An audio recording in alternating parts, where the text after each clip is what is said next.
There are no prerequisites to being the versions of ourselves that we would like to be. There is nothing that we must first satisfy to start to exhibit the qualities of the life that we want. There's nothing that we have to do to deserve that.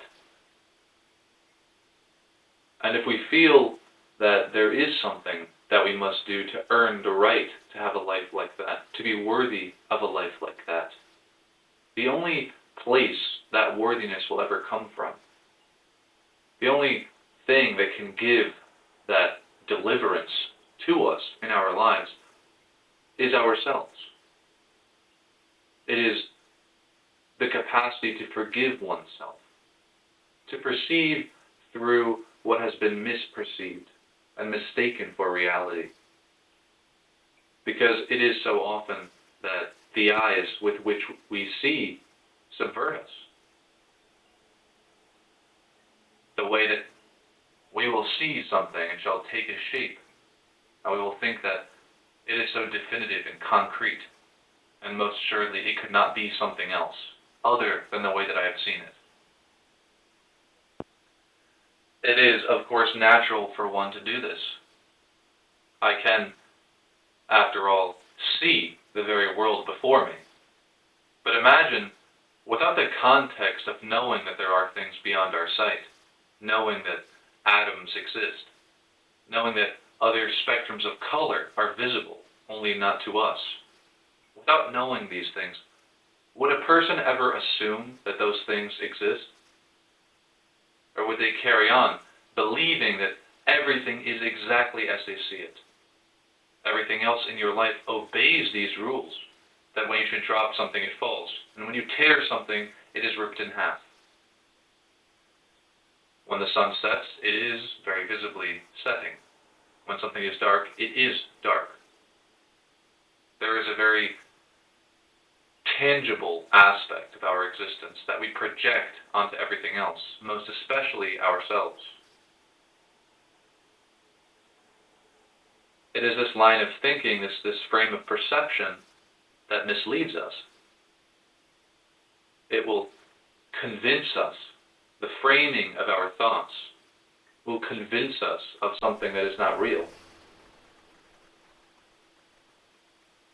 We often have a very difficult time being able to separate the product of thoughts from ourselves, and that everything that my brain should produce is my own voice, and so I should listen to it. And if I hate it, I should be in utter conflict, as I cannot seem to help this part of my mind that thinks something and is representing me in a way that I cannot understand. Such as, I hate myself. I don't deserve something good. I don't deserve love. I am inadequate. These people around me, they're stronger than me. These people around me are funnier than I am. These people around me, they are better looking than I am. Everything that I try to do, everyone else around me seems to do it better. Do they think there's something wrong with me? Everyone around me seems to think there's something wrong with me. So maybe there is something wrong with me. There is something wrong with me. I shouldn't be around people. I need to be by myself.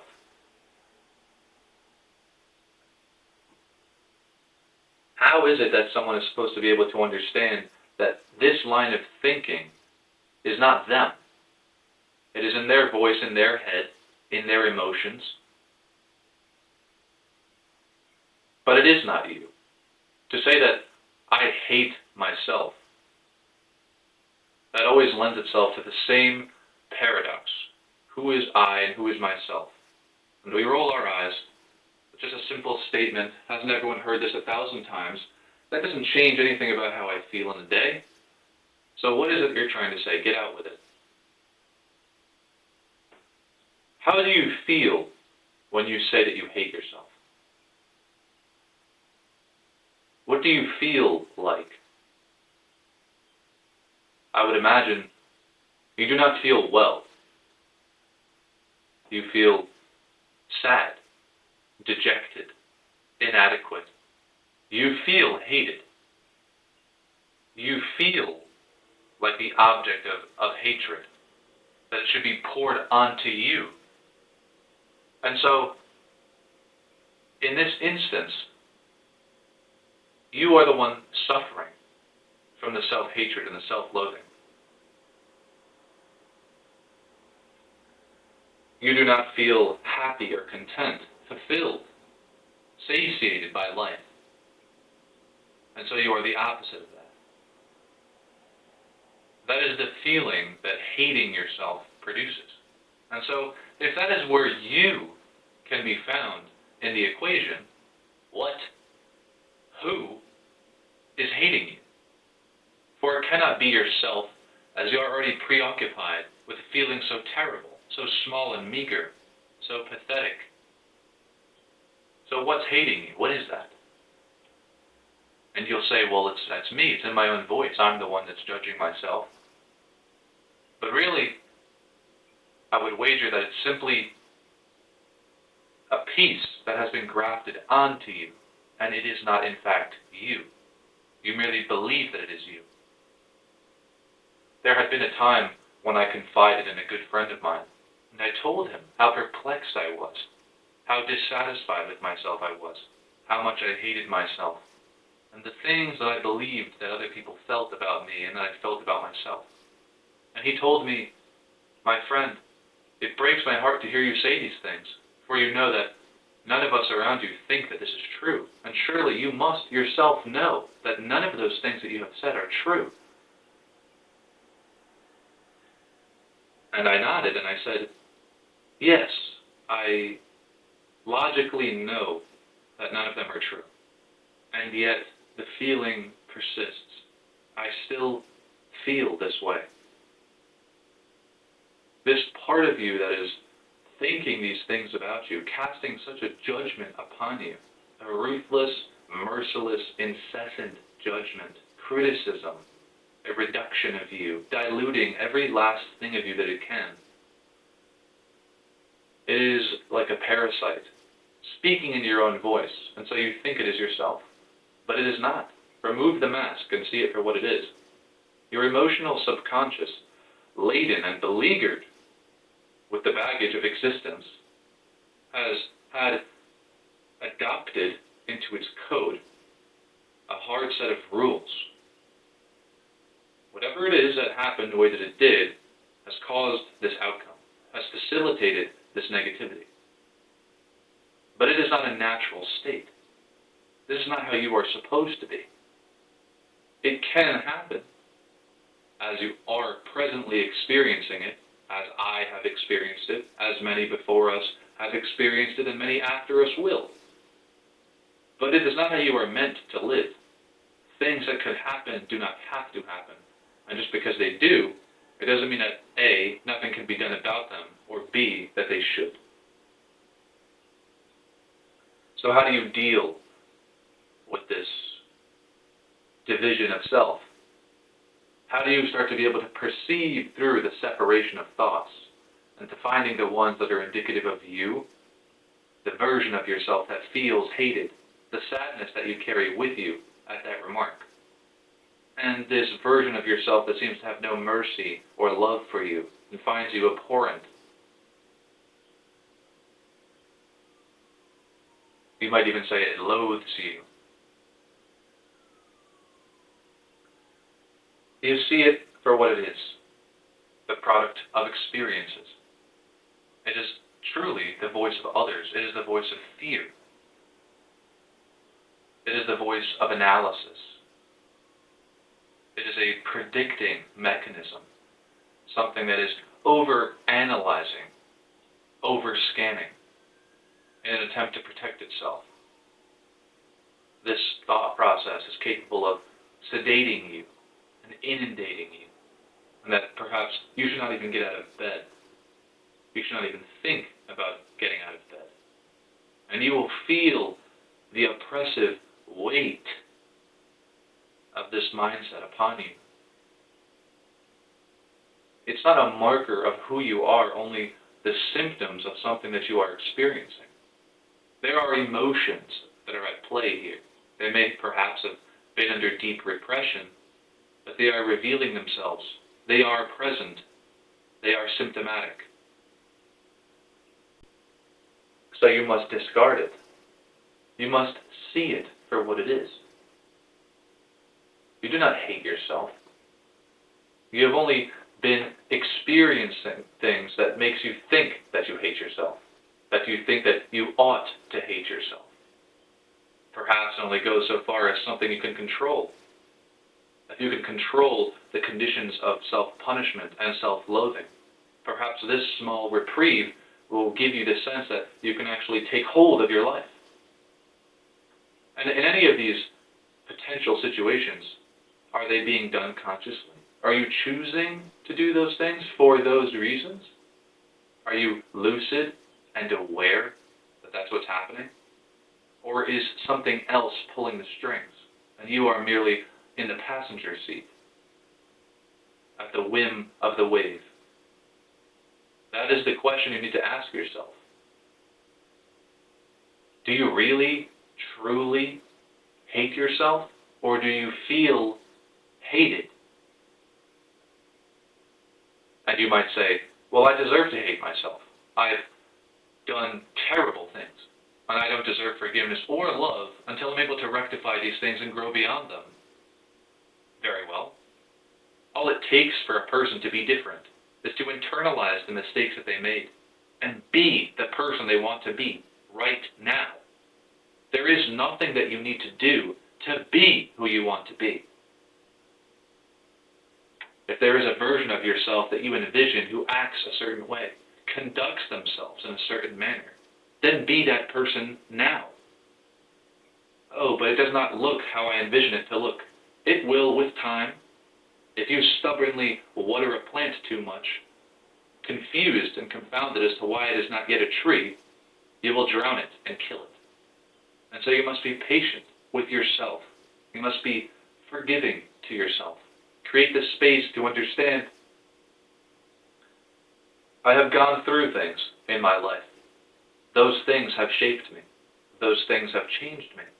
Those things have grafted upon me things that may not be conducive to my future. But I see that now. And for the parts and times of my life where I acted in a manner that facilitated this, or perhaps facilitated the treatment of others that warranted this position, or at the very least, kindled this position, I forgive myself. I understand that I did not know better at the time as I do now. And I also forgive them, because just the same as I can see within myself that I did not know better, I know that they too did not know better. We are all trying to do the very best that we can. And so some manner of appreciation of our experience onto other people is necessary. And people will tell you that you should not project yourself onto other people. But there is no one that you will be better able to empathize with than yourself. There is only one experience you will ever know. And as intimately as you are able to interact and introspect upon that experience, the better you will be able to understand other people. Because you will be able to understand each nuance, the minutiae of their realizations, these small subtleties of their insecurities, the way they will hide things, the way they will try to deceive themselves to lessen the burden of things that they think are a problem. And how will you know this is possible? Because you yourself have done it.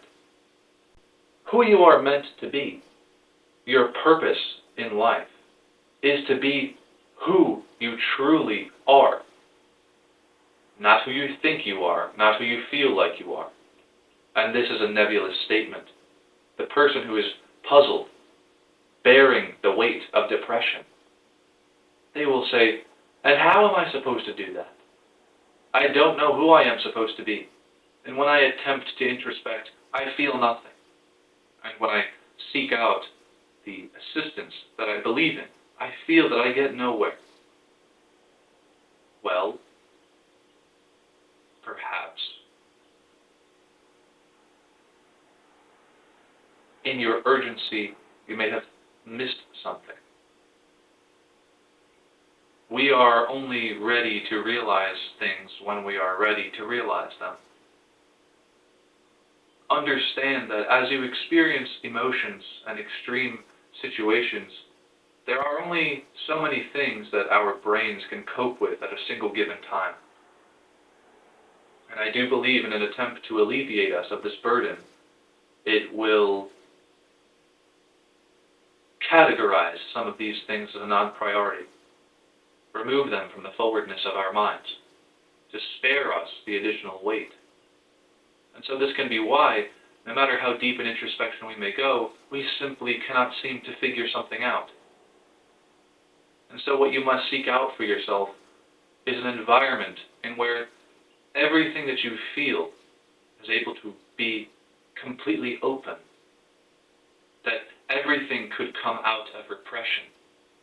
Or, if this is not yet possible, to survive until the day that you might live, so that you may put this into action, for you know that it is true. When we are so deep into feelings that we cannot explain, it is impossible to imagine a future where things might be different. And though I say this now, the life that I have now was a life I could not picture. But I believed that something in my future was destined to be. I believed I was not defined by the worst that was happening, nor was I defined by the worst that I had felt or the worst that could happen to me. Hope for the future. Hope for what your life shall be. By nature of your survival, you will live. You will endure.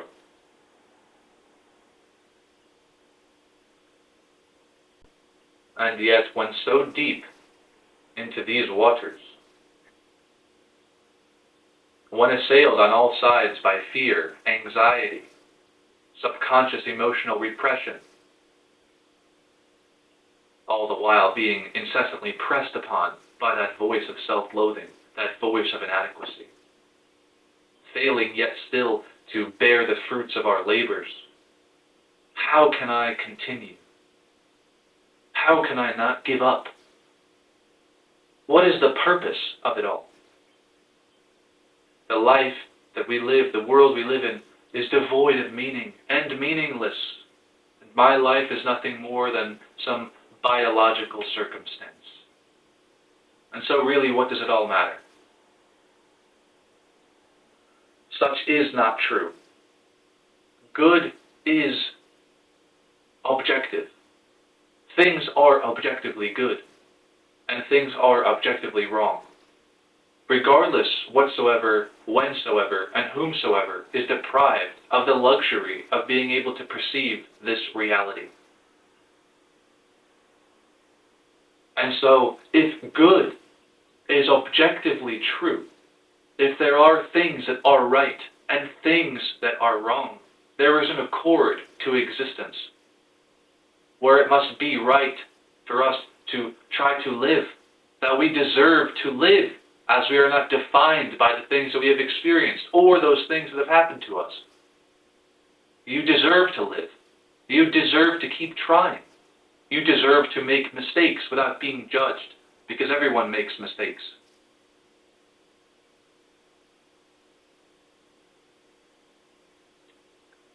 And at times we fail, and we judge others when we shouldn't judge them, and they judge us when they should not judge us.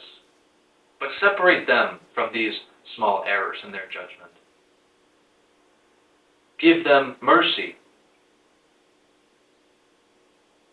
Only when great peril might be at hand or in the face of great evil should you have to cast temporary judgment upon a person, hoping that they may change their way. Find the good. Align themselves to it. Pursue the good. There is no fight greater in your life than the fight for your own soul. People will spend their entire lives looking for purpose, looking for a cause, and they will find them in books, movies, stories, the extraordinary conditions that other people endured. there they will find purpose to envy upon. But your purpose is right there in front of you. Your own soul. That you would fight for it, tooth and nail, that you would battle for it. When assailed on all sides, you would not give up. That you are the hero. You are the protagonist of your own life.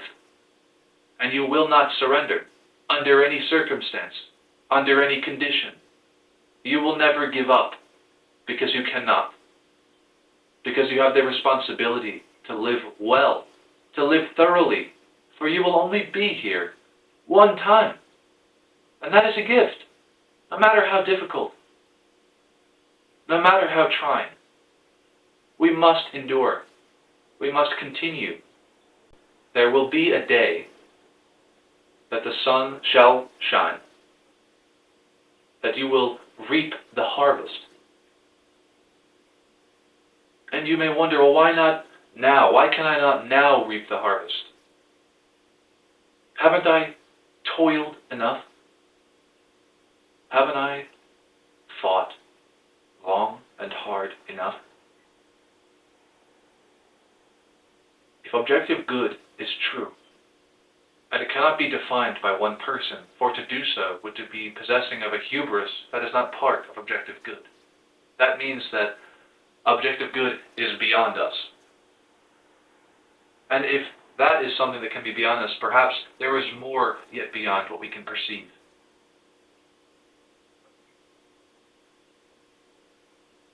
Why should you wish to reap the harvest that you cannot keep? Something that you would squander if you were not yet ready. See yourself as stone. Chisel at yourself. Build yourself back up to be made of marble. For there is such a thing as the discipline, study, and worship of your own soul. And if in this you invest, you will be the richest of them all. So do not listen to the voice that continues to tell you that you are not good enough, that you should not rise, that look, you have failed again, and you will fail again, and so why should you try? Because failure is an inevitable human quality, and so I say, yes, I have failed, and I will yet fail again. But it is the nature of man to fail, and to rise back up, to fall and stumble upon his knees and rise again. It does not matter if you fail. It does not matter if you lose, if defeat is at hand. To lose a battle is not yet to lose the war. See this reality for what it is. Our lives are not defined by defeats, by the failures suffered. Though, if we are unable to rescue ourselves from what we would call a life of sin, the toll is death.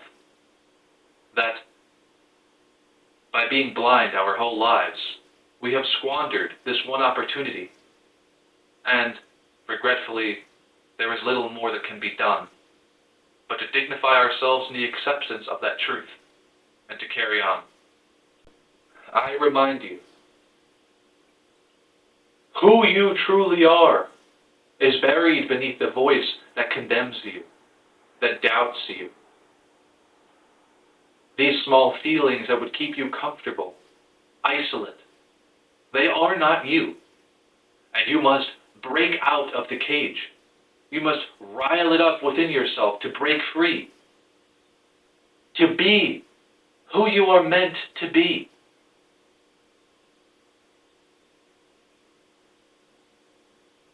There is no greater fight than the fight for your own soul. And so, what will you do? Stand and fight. Live. Live. You have no other choice.